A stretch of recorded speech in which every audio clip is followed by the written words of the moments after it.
Alright, greetings and welcome to the first episode of Morrowind Modding Podcasts. This is a new series we're doing where we gather a variety of modders from around the community to have an intellectual discussion about topics and issues related to modding. As this is the first episode, I'll just go ahead and explain a few things. These podcasts will air on a monthly basis with a panel of 5 different modders, and we'll be covering 3 topics in each podcast. While the name of the show is Morrowind Modding Podcasts, it should be noted that many of these topics we'll be covering are important to the entire modding community. Now, the first topic is one that all modders have to deal with, and is related to modding in general. Our second topic is going to be one related to current events, which covers major changes in the community. And our final topic is our community submitted topic, where you, the listeners, can submit any topic for discussion about modding for each episode. Now, with all that out of the way, we have 3 main topics tonight, including the importance of feedback, monetization and modding, and modder collaboration. Before we get to those topics though, let's introduce our panel of modders. I'm your host Darkelfguy, and I run the Morrowind Modding Showcases channel, and with me tonight is, starting with Darknut. Hello, yes, Darknut here, and I'm mostly known for my armor textures and weapons textures and Greater Dwemer Ruins. Alright, and next up is Melchior.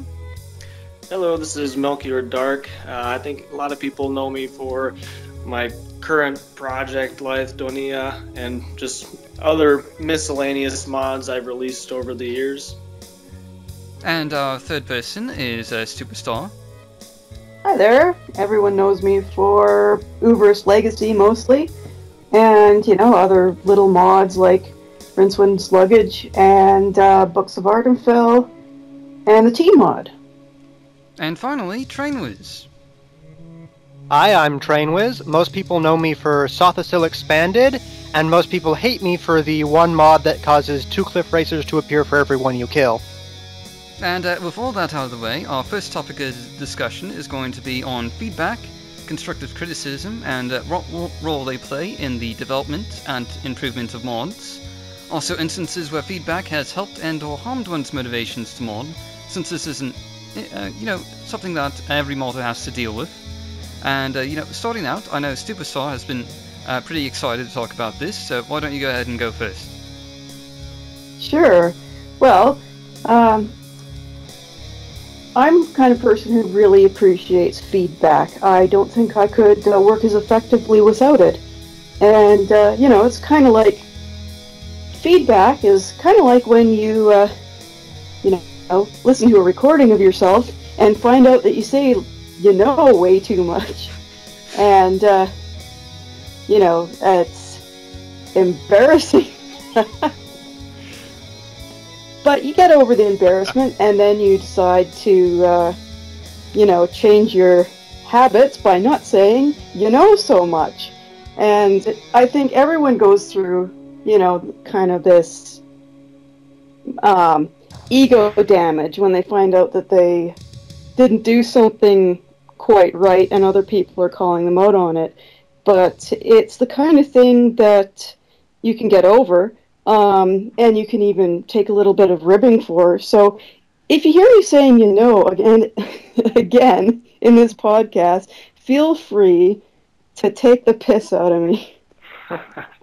But on a more serious note, it does kind of get touchy when you're when you're doing something as a hobby. Not everyone wants feedback, but when you're sharing your hobby with other people, it's unavoidable.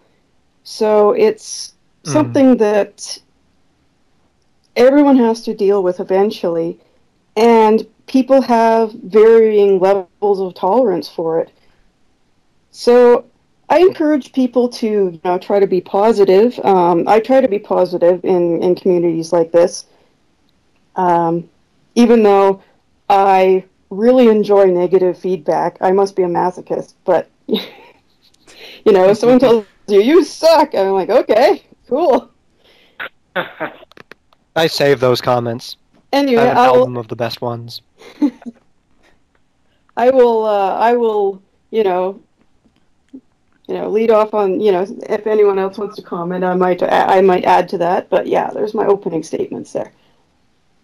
Yeah, I would say my point of view on feedback I definitely like to hear feedback, but that doesn't guarantee I'll actually do anything that anyone says. I agree with the point you brought up, Stuporstar, that, negative comments are inevitable. And once you kind of accept that, you can really kind of improve yourself as a person, because you need to have feedback. People will report things like absolute bugs or things you could have never expected, and it's basically just a form of wider testing. You need to have testers testing your mod out to make sure it works. You need to have people playing your mod to make sure that the mod actually works. And of course, there are other things you can listen to, like definitely. Some people will say, "Oh, this thing is too hard," or "This thing kills me instantly, and I don't like that." And it's up to you whether you choose to ignore it.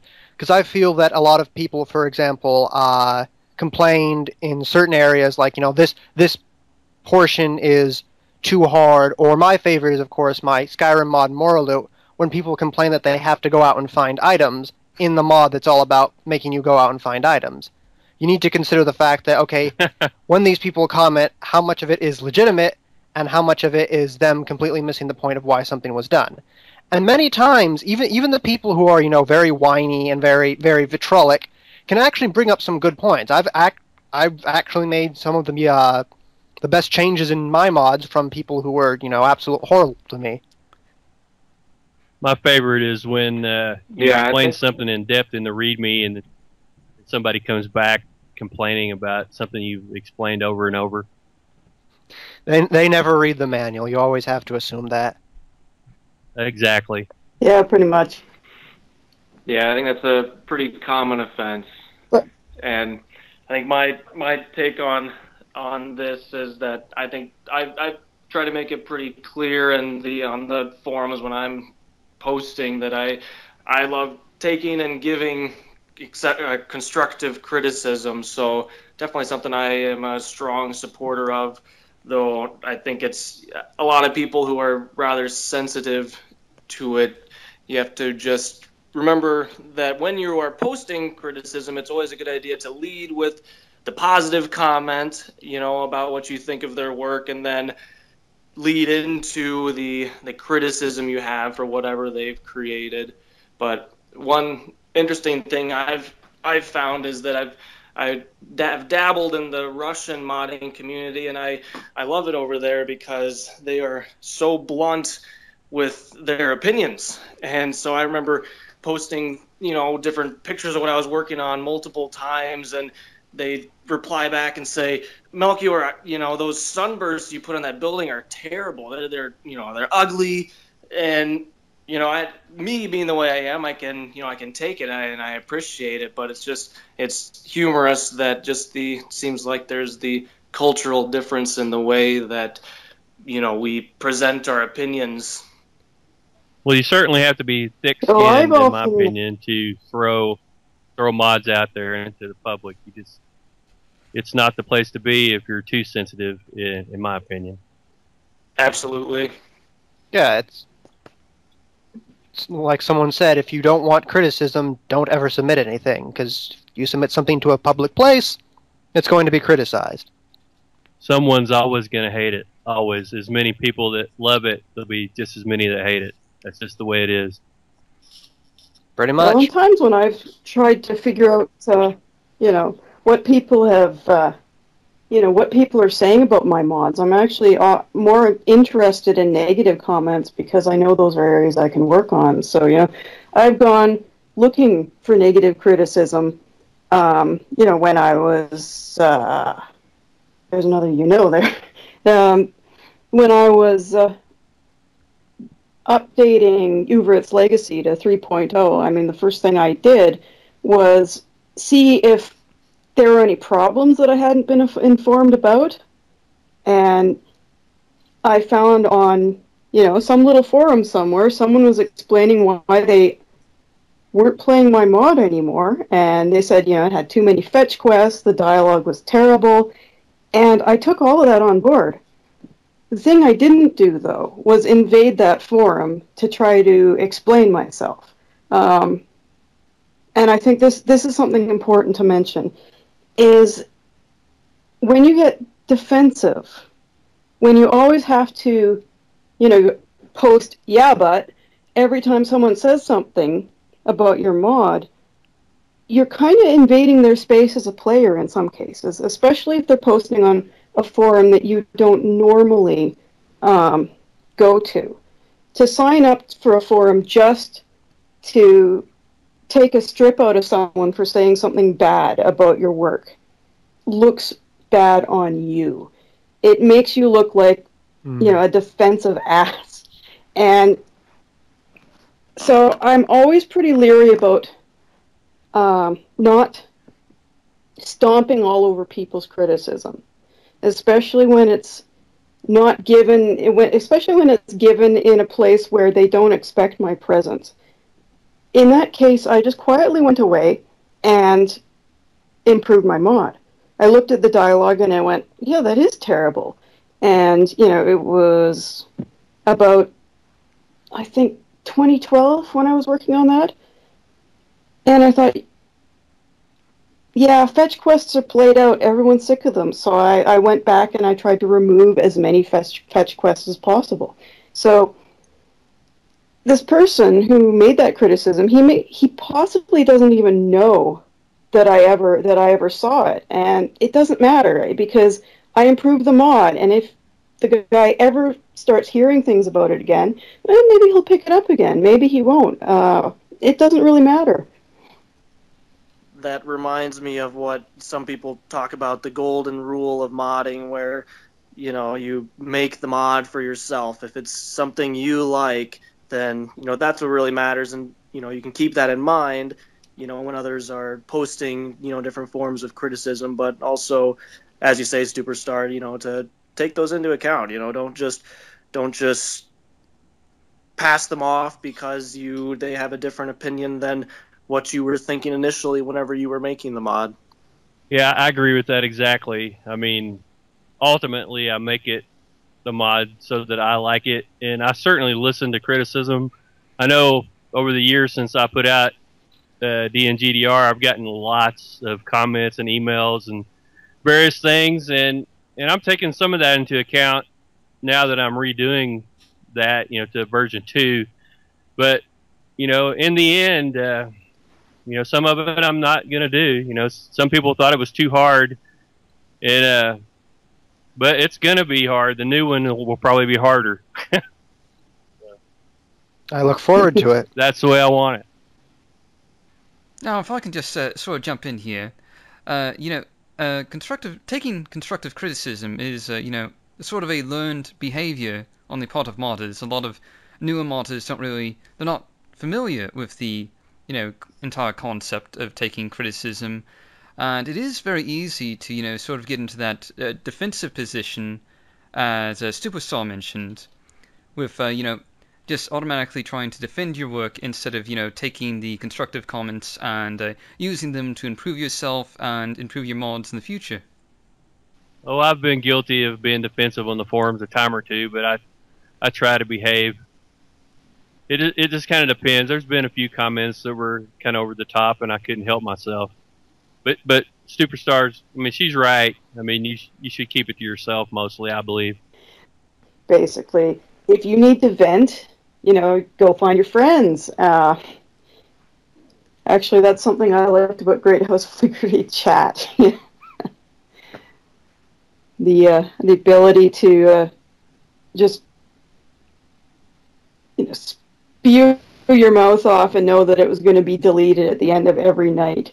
That was kind of refreshing. I have spaces where I vent and spaces where I never vent. Those spaces are basically, I don't post when I'm frustrated or annoyed or even angry. I go away and deal with it when I have a cooler head, basically. I will say this. I rarely get mad at negative comments. There's been a time or two over the years, but it's rare. I mean, people have their opinions. Yeah, there's no sense getting mad on the internet, especially when walking away is always an option. All right, some very good points there, and I know everyone's kind of been waiting for this. So for our big topic of the night, we have our current events topic, which is of course monetization and modding. Now, obviously, this is a pretty major topic right now since the announcement yesterday about the Skyrim workshop. Talk about timing. Yeah, seriously, and but before even that, really, money has slowly been creeping into the modding scene for years now, with donations, advertisements, and even limited paywalled mods. But this is the first time that a major gaming platform and an extremely popular open-ended modding community has gone the full-on pay-for-mods route. From yesterday's announcement, two competing ideologies have emerged, with the Nexus now promoting their Motto donations features more than ever before, and Steam holding on tight to their paid mods concept. It's quite clear that this is one Pandora's box that can't possibly be closed, and money in modding, whether in the form of donations or paywalls, is pretty much here to stay, I think. The question, though, is whether this is a good thing, if there are any pros to money in modding at all, such as possibly higher quality mods and other such improvements, or if this will just cause a bunch of problems, like destroying modder collaboration and the handling of modder resources. Should we strive to keep modding free of the corrupting influences of modding, or should we embrace one of these two competing visions, donations or paywalls, or should we accept both, perhaps in limited forms? To start us out on this discussion, why don't you go first, Trainwiz? I know you've already talked about this a bit on Tumblr. Yeah, as Morrowind guys, mostly, we've thankfully been spared the brunt of this, but on the Skyrim front, it is, I don't use this term lightly, it is a war zone. For starters, it definitely seems like a lot of people are in favor of not monetizing content. You've seen a lot of people who have, as it stands, considered sellouts, like Chesko or Asoku, who have put their mods up paid ahead of time, have really been ostracized by the community. And it definitely seems like people do not agree with this practice. And I don't know how much of that is because of the pricing system, the fact that Valve takes 75% of your profits. But I think a lot of it is from the fact that, A, this was handled badly, but B, a lot of us do consider this just a hobby. If we wanted to make money off this, we're good enough that we would probably be making actual games. As it stands, we do this for the love of the art. And I feel like a lot of people, especially news sites, don't seem to understand that. Because a lot of news sites seem supportive of this, but they never quote anyone except the entitled gamers saying that, oh, they're mad that they don't have to pay for stuff. But they never seem to talk to us modders, and that's really been irking me lately, the fact that they haven't been giving the actual people who release this content their opinions on it. I'll also put up the point that supposedly introducing money will produce higher level of content. So far, that really has not seemed true. I don't want to rag on most of the mods, but a lot of these paid mods on the workshop already, they're frankly kind of lackluster. They're definitely not worth the money they charge. That crowbar mod, for example, is about 50 cents, and it's barely a quest, and it's this little weapon. And you have to also wonder that, like I said before, the people who do make money will be making money off making games. Because, like I said, Valve takes 75% of your profits. And anyone who is going to want to make money isn't going to go out of their way to mod because, again, 75% cut is huge. Well, I think that anytime you make money, the motivation for art, it's never good. I mean, whether it's music, whether it's movies, and now games, I mean, I think it's going to be a cluster, at least for a while. Oh, it already is. There's been legal action and people, removing all their mods. And much of this does admittedly have to do with how it's been handled, like the implementation and stuff. But a lot of it is people seem to disagree with this on a philosophical level. And the side that is for paid modding has a point. Modders work hard. They should be compensated for their work. But the fact is, many of us don't want to be compensated for our work. We don't do this for money. Yeah, I certainly never even considered that part. I mean, it was just because I enjoyed doing it. I mean, that was why I did it and why I do it.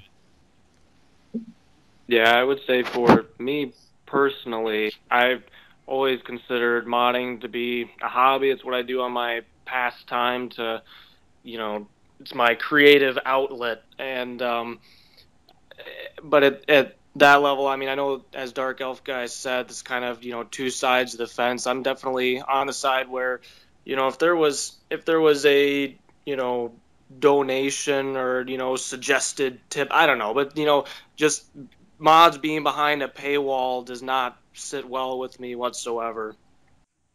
I don't know how much of you guys mods Skyrim, but if you're aware of SkyUI and the MCM, the mod management menu, they've just recently they've decided to hide behind a paywall. That is completely blown things up because it's not just new mods that are being put up behind a paywall. It's existing mods that are starting to charge for their updates. And a lot of people have been mad because some of these updates, they've hyped them up. And this even got worse when it was revealed that many of these modders who have their paid content on Steam knew ahead of time about this upcoming monetization thing, but didn't say anything. And then they intentionally hyped up, the latest release of this big mod that everyone was waiting for, but neglected to tell anyone that it would be a paid update. And it definitely rings of dishonesty to a lot of people. And as we've seen, there have been quite a few negative consequences as such. Yeah, I've been following it. I mean, I play Skyrim a bit, and I mean, I enjoy the game. I haven't made any mods for it yet, but yeah, it looks it's gonna get nasty. My first reaction to the announcement was curiosity more than anything, but I'm going to preface this by saying that I will never charge for my mods, just so that that's my official statement on the matter. Because I do this as a hobby. And the other issue is the assets that you use in a mod.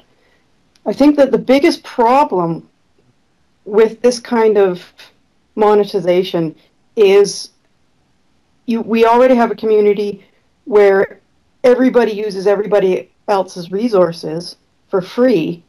And as soon as you throw money into the mix, suddenly you are getting into copyright territory.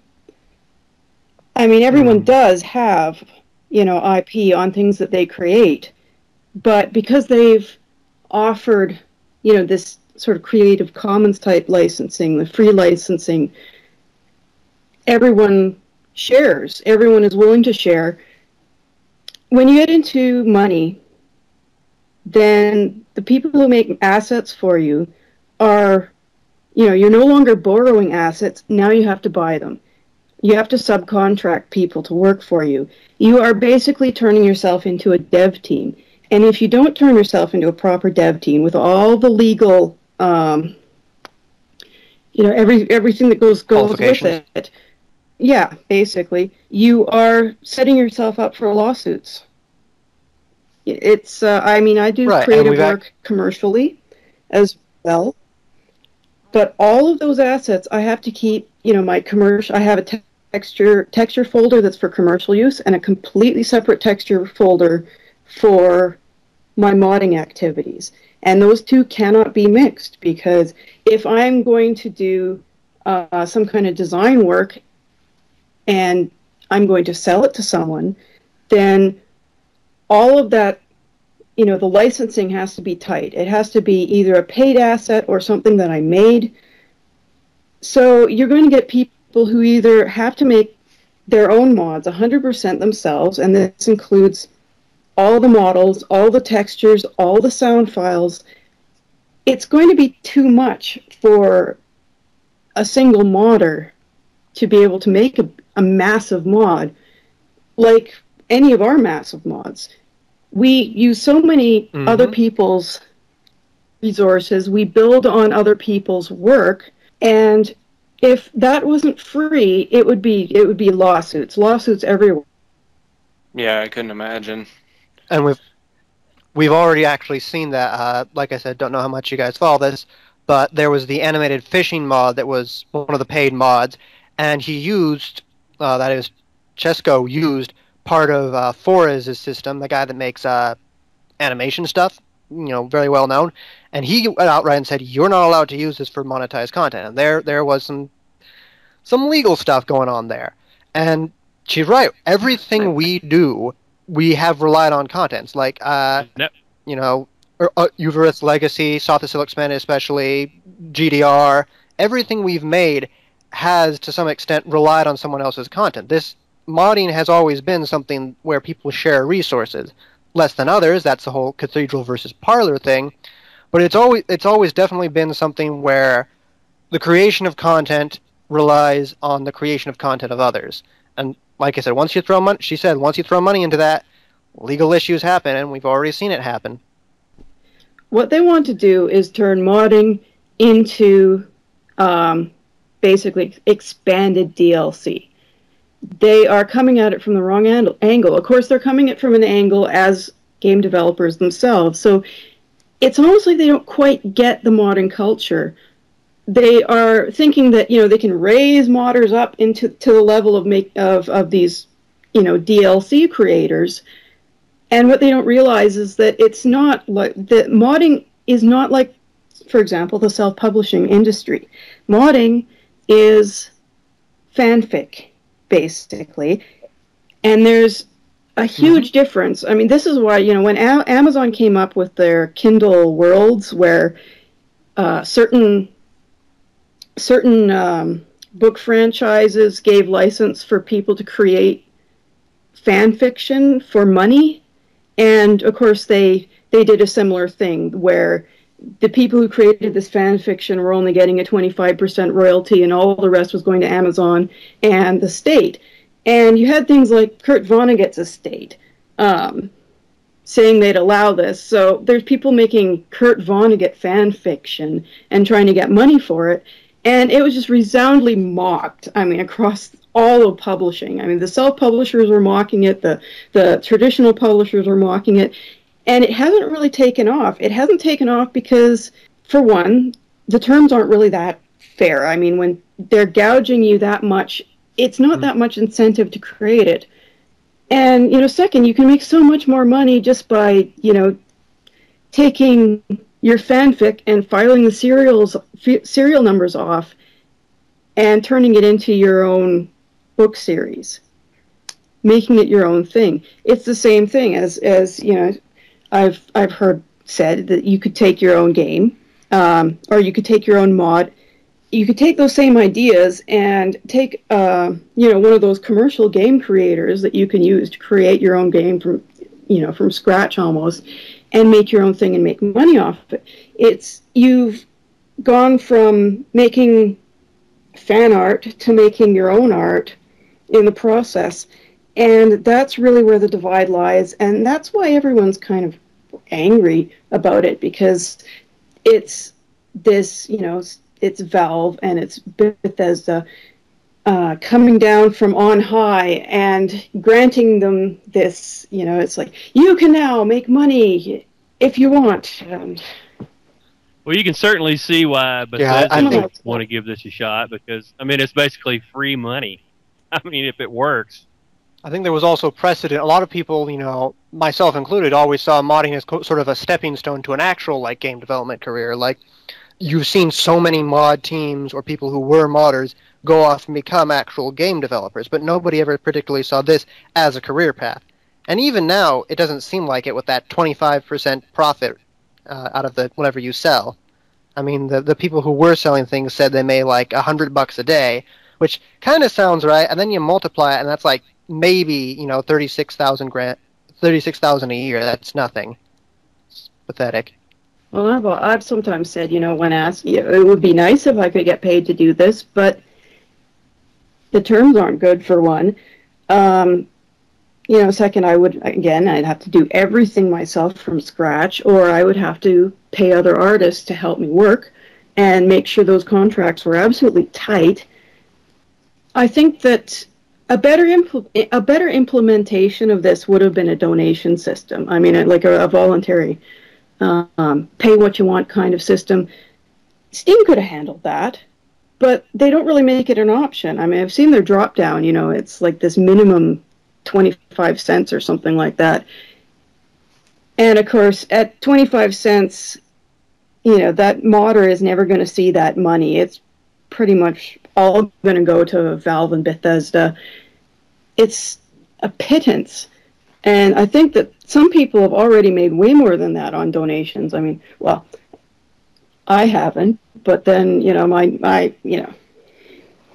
I try to keep donations even. I don't put a donation box on my Uvirith Legacy website or anything like that. I have one on my blog, but that's for my blog, and nobody reads my blog, so no one's ever given me money for what I do, and I've been fine with that because I've almost been allergic to money in a way. I run from the smell of money the first I get a whiff of it, because I know that as soon as money comes into it, I am now, you're now accountable. Of course, you're going to have all of these people playing your mod, and when they find bugs in it, it's no longer something that you could say, take your time to work on. It's now an immediate customer service issue. So you're going to have people, screaming about broken mods, screaming about not getting what they paid for. We're going to have modders fighting each other over assets or dependencies and so on. Well, we're already seeing that. The way they're handling it right now, it's just a shit show. Pretty much. I think at this point it's all pretty clear that we're all kind of agreed, like we're all on the same page. We do not approve this for a variety of reasons.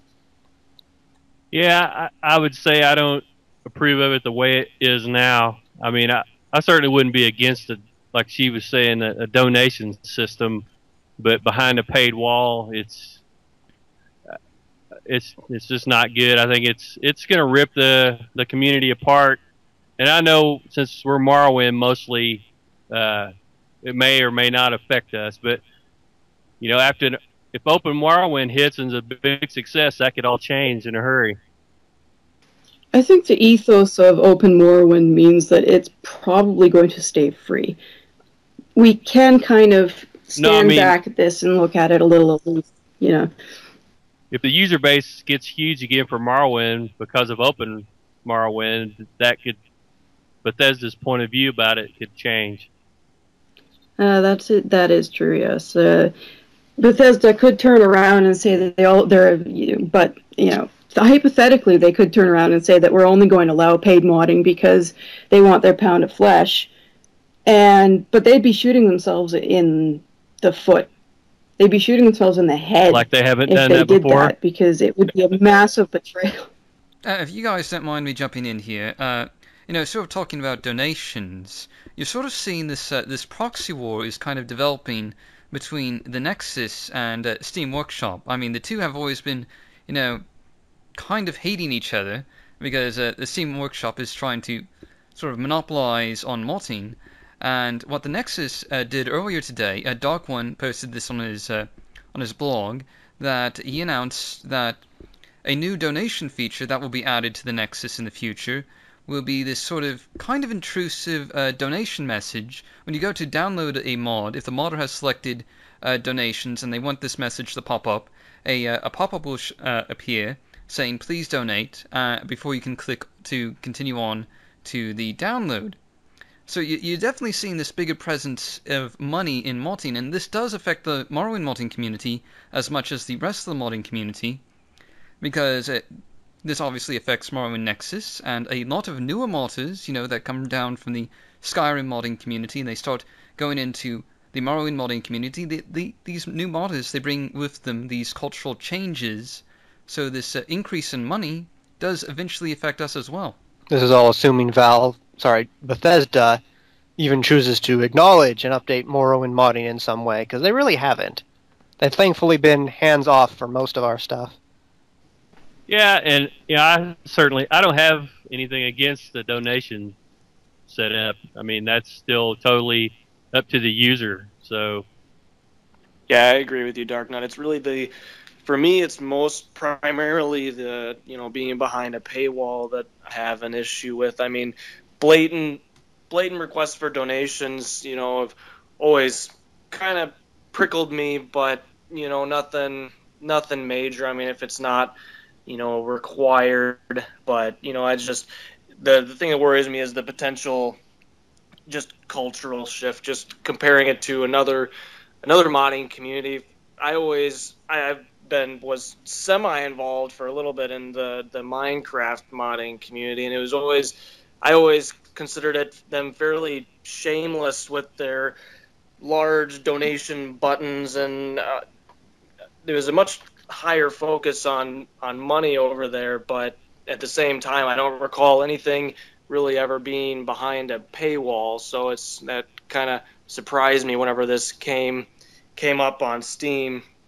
Yeah, I'm thinking with DNGDR2, I'm going to require that you send me beer before it'll work. How much beer? I don't know, at least a 6-pack. Well, the other problem is DRM. I mean, as soon as money comes into the mix, then people start getting concerned with piracy. And, how long is it before someone tries to make a mod where they insert, some,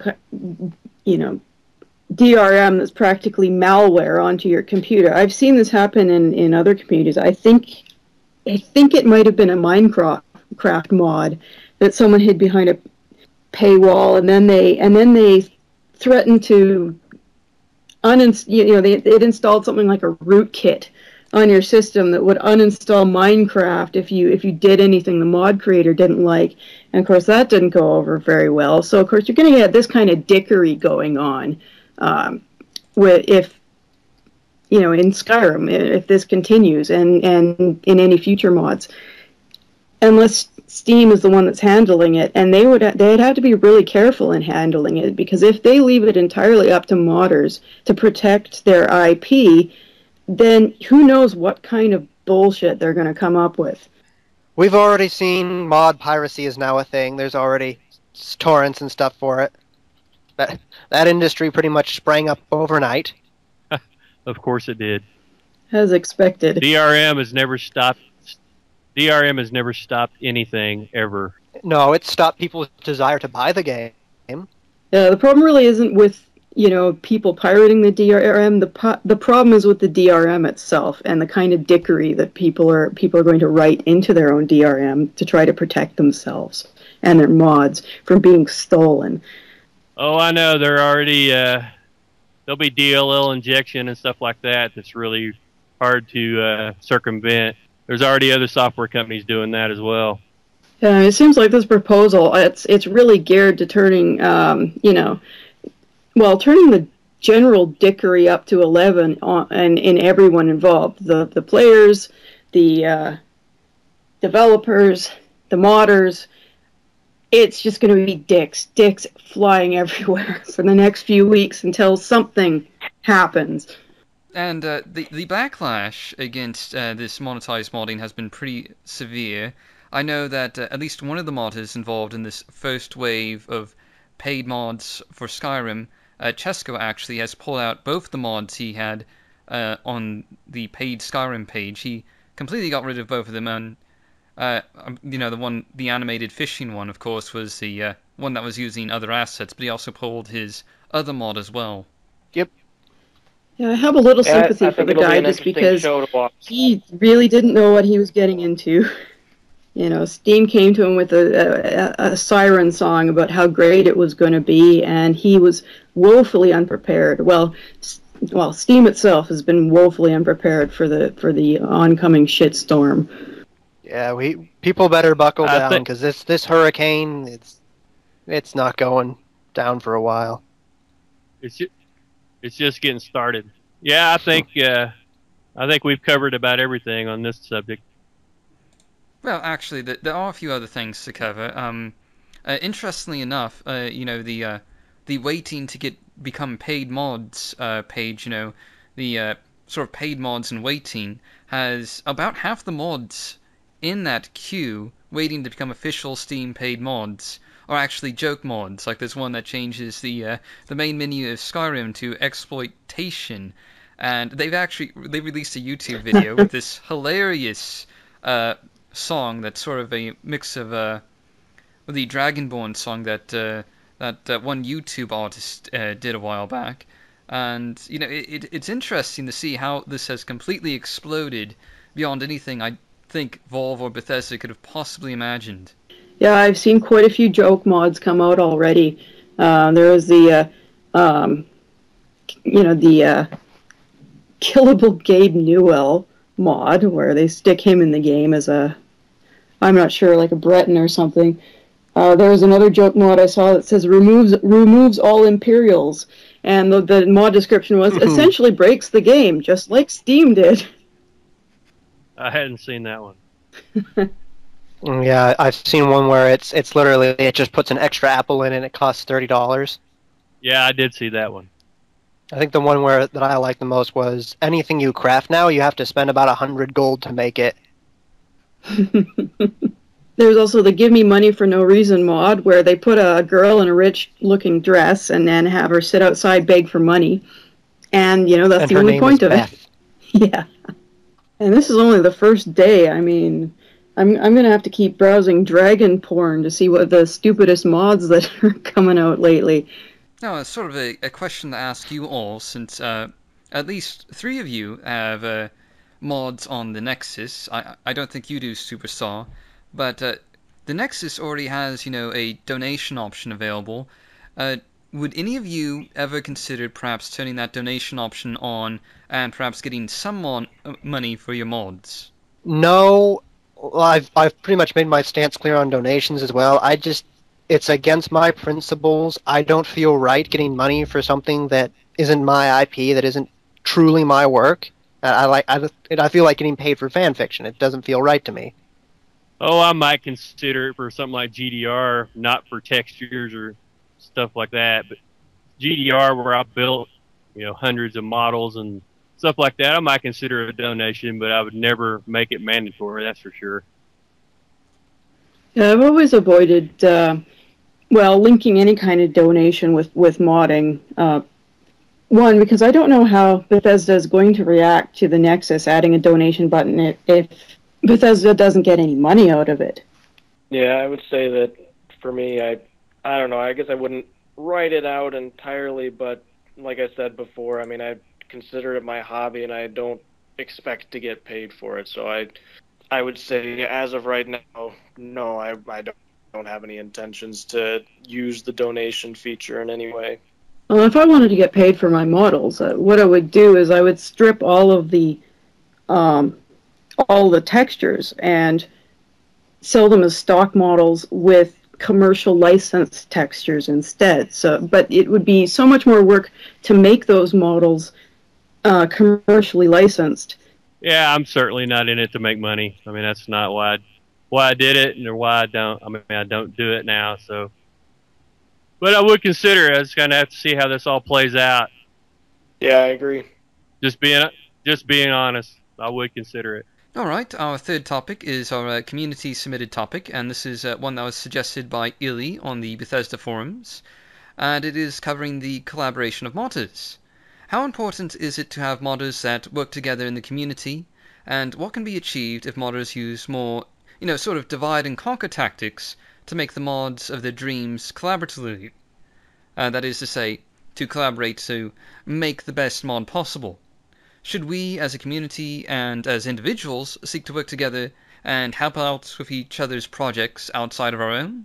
Should things like organized teams of testers, which used to be something in the past for the Morrowind modding community, be something we should be seeking to reintroduce into the community?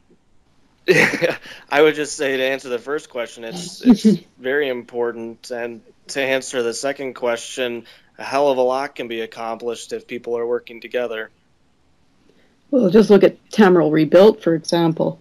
Heck, look at anything. Or the 4 pillars of the everything in our community relies off built resources. I mean, what do you consider collaboration? You mean people working together, or do you mean people sharing resources? Because either way, the best stuff in the best mods so far, Tamriel Rebuilt and stuff, those have all been collaborations between multiple people.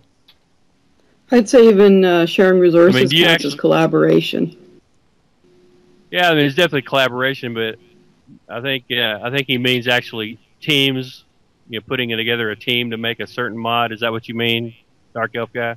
Well, sort of, and also this divide and conquer tactic that Stuporstar used for Uvirith's Legacy.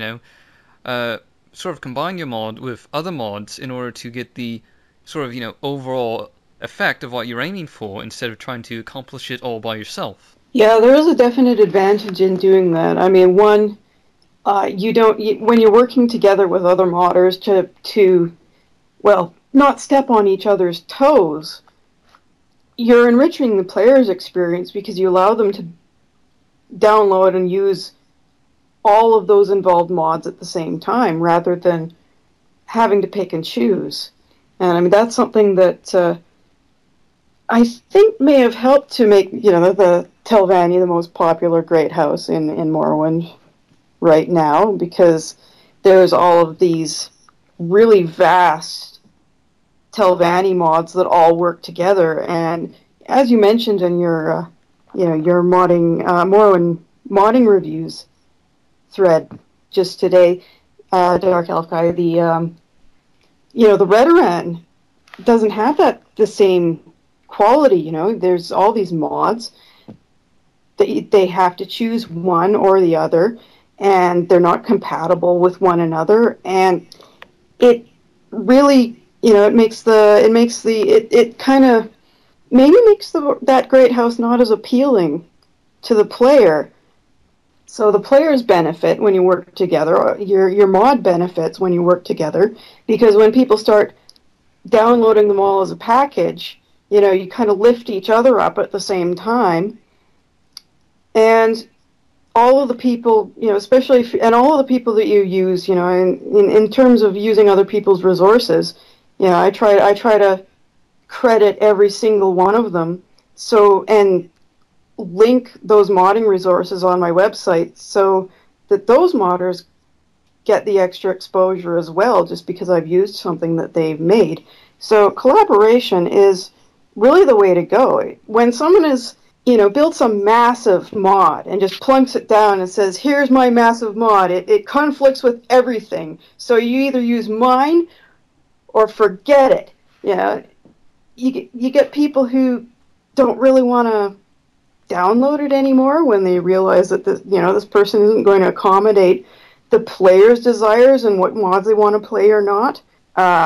So there really is no advantage to wrapping yourself up in a bubble and just ignoring the community when you're making a mod, because as soon as you release a mod, it becomes a part of the community.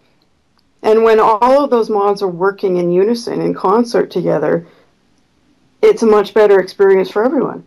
I would say that I definitely agree with certain aspects of that, though at the same time I think that players and other modders, whenever you're looking at something somebody else has made, I mean, going back to what I said earlier about the golden rule and people making mods that they themselves enjoy, I think that's, to me, I find that's still the primary goal, at least for me. I know that other people are definitely looking for a lot of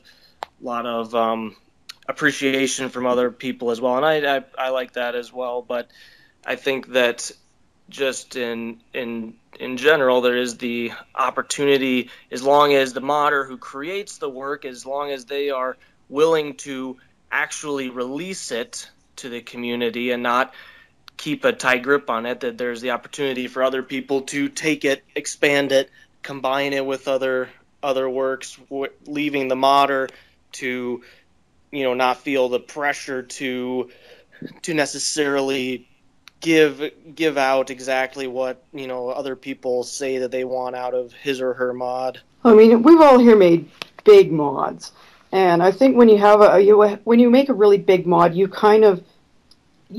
set your footprint down, and the smaller mods are the ones that accommodate that. They slot themselves around your mod.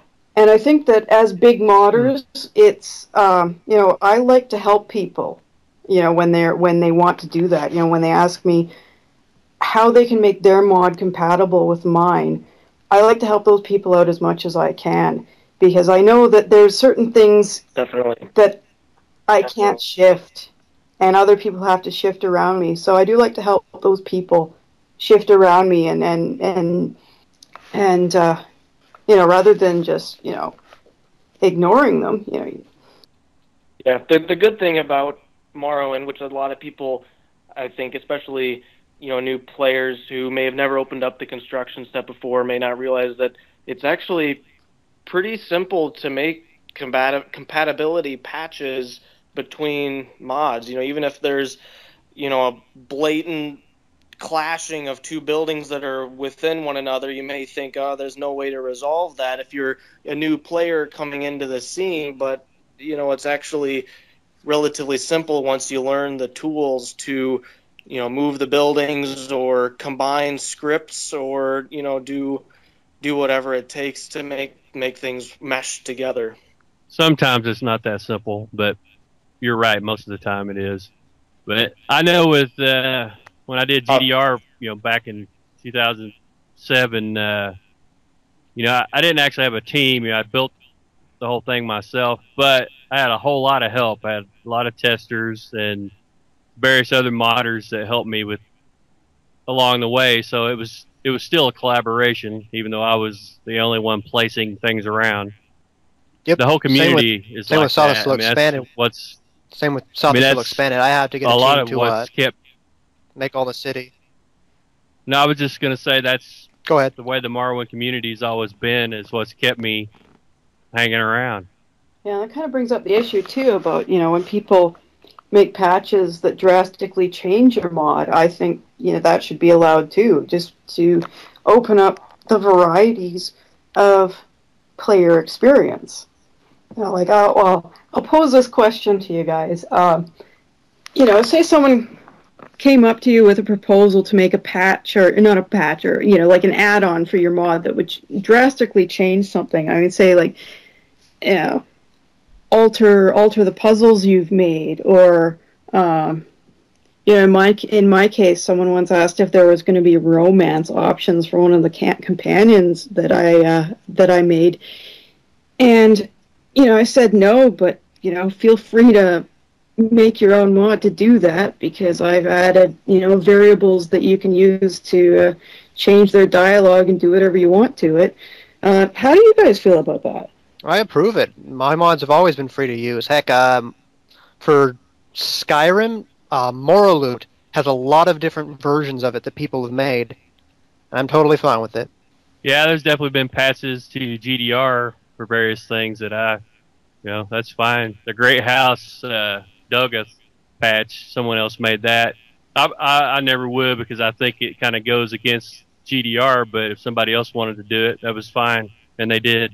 Yeah, I would say I'm the same as just as Trainwiz says. I've always been pretty open with my mods. If people want to use the the assets that I've created for them, or really do whatever they want with those mods, it's cool to see how other people can utilize or modify what I've created.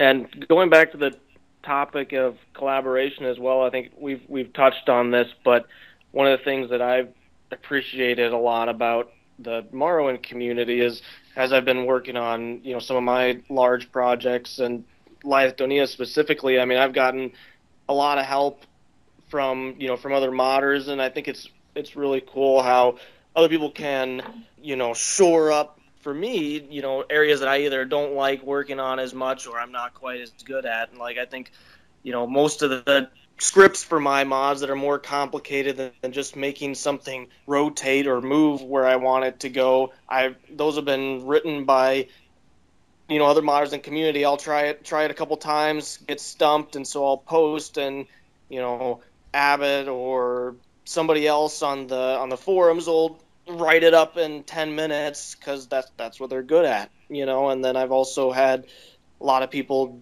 donate interiors to my mod. Darkelfguy is one of them. I've gotten quite a few interiors from him, and it's nice for me, because I'd much rather be working on towering mountains and stretching coastlines than making a hovel. So just one of the things I like about our community. Sort of going off of what Melchior said there, it's like with a lot of big projects in particular, collaboration can come in a lot of forms, such as like donated interiors, and really that's like the major thing that blocks a lot of major projects is the lack of interiors. Like I know Iridor Conspiracies is sort of one of the famous big mods that kind of failed because of interiors. They required hundreds of interiors. They couldn't build them all. The team fell apart, and that was that. I mean, the mod was pretty far along in production, but they couldn't finish it.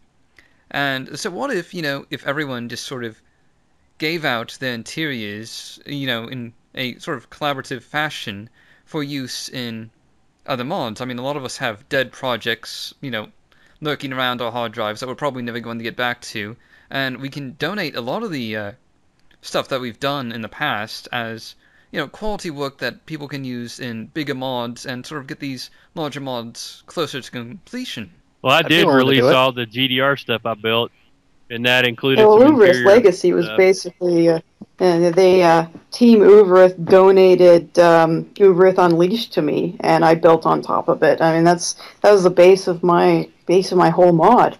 So it used to happen a lot more in the past, Morrowind modding. Hopefully we'll see it again, if more people come back for Open Morrowind. Actually, the original GDR stuff was compiled partly by Pirate Lord. I mean, he's the one that gave it to me originally, that even gave me the idea to start it in the beginning. Yeah, I know from talking to some other modders, a lot of them that I've talked to seem to have an opinion that it's kind of like airing their dirty laundry to show some of the stuff that they've worked on and abandoned, never finished. So I think that may be one thing that may be something that stops some people from sharing stuff that they never released. I know I did so recently. I posted up just a Dropbox link to some of the old stuff I had worked on and never finished, giving people the opportunity, if they wanted to take it, do something with it. So definitely something that I approve of, and I'd like to see more of in the community. I said I actually have a palace that's almost built that someone could use for something. It was going to be Necrom for Tamriel Rebuilt. I was going to build that, and I got partially done, and then I had some family issues back then, and I had to drop out. That's when I dropped out of modding for a few years, was for that reason. So I never finished it, and they went on with something else. But I still have the model. It could be used for something. If anybody wants it, they can just get hold of me.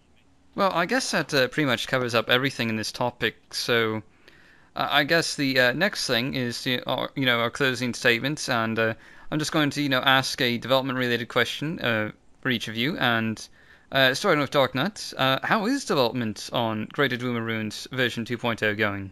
Actually, it's going really well. I'm basically just going one ruin at a time, and I'm super happy with everything I've done so far. It's going to be the same, only different. I think the people that have played the first one will probably have a harder time with it than the new player, because in their mind's eye, they're going to think they're going to know what's coming, and they're going to be completely wrong. So yeah, I'm having a lot of fun with it. I've already built like 30 new models. GDR V2, will this be modifying the ruins you already modified in the original Greater Dwemer Ruins, or is this going to be done to a different ruin? It's going to modify the main 3 that I did in the first one. It's just an upgrade, and there's going to be some more attached to it. It's going to be bigger in scope than the first one, but it's the same original 3, the in-game ruins that I'm redoing. All right. I was just going to say there were things that, frankly, I just didn't know how to do back then that I know how to do now, scripting-wise and model-wise. So it's definitely going to be pretty fun, I think. All right, and Melchior, as I keep hounding you on, you're supposed to have that public beta of Lyithdonea out in a couple of months, and I was just sort of curious, how's development been recently? I know you said you've been pretty busy with work in real life. Yeah, I think the the pressure is starting to get palpable from the dimensions of the couple month deadline I think you've left me here with to get the public beta out. But it's actually been going pretty smoothly. I have been pretty busy with real life recently, but I have been able to make time to work on it. I was actually just working on it again last night, just trying to finish up the exteriors and work on other miscellaneous things that still need to be wrapped up before I'm ready to release it for some other people to test it out and let me know how things look. But it is kind of funny, Darknut, talking about your project and how you've learned so many things since when you started. I've kind of it's actually been somewhat of an issue for me on my project because I've been working on this thing for so long. I forget exactly how many years now, but that I've learned so many new techniques and best practices as I've been going through it that seems like it's gotten better now, but I was constantly going back and reworking models and areas in the construction set to improve them. So just because I'd always be learning something new to make it better. But as far as progress, I think it's getting pretty close. I've only got a couple more islands that haven't been detailed yet. So once that's done, it's really just a matter of making sure that I've got NPCs and creatures and stuff like that down so that it's interesting for players to look around. And I'd like to complete the introductory quest, at least for, really, I suppose it would be an alpha, not a beta, since it's not going to have all of the features that I want to be in the mod yet. But hopefully it won't be too much longer.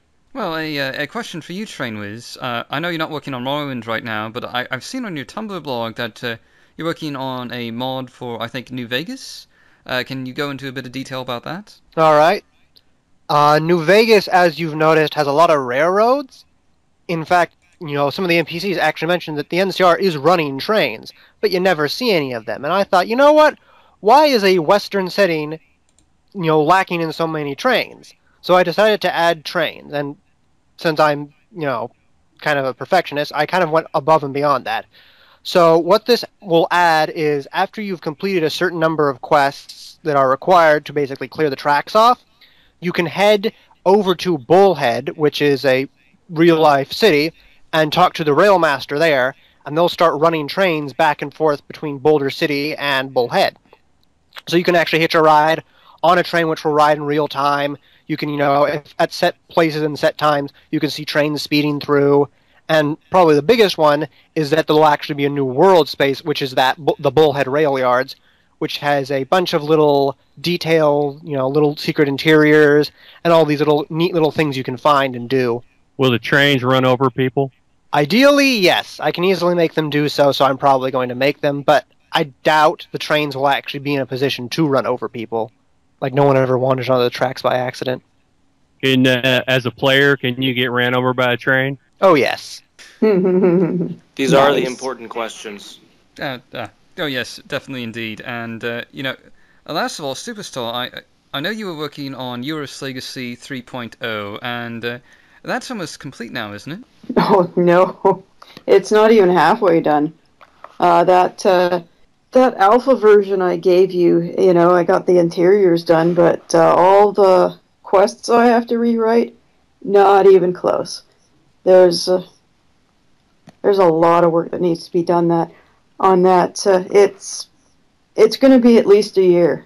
All right, but it all sounds like you're all working on some very interesting and exciting projects, and I do want to thank you all for agreeing to do this podcast series. I know that this first episode has been a little bit rough. It's been fun. Yep. Always enjoy talking about Morrowind and modding.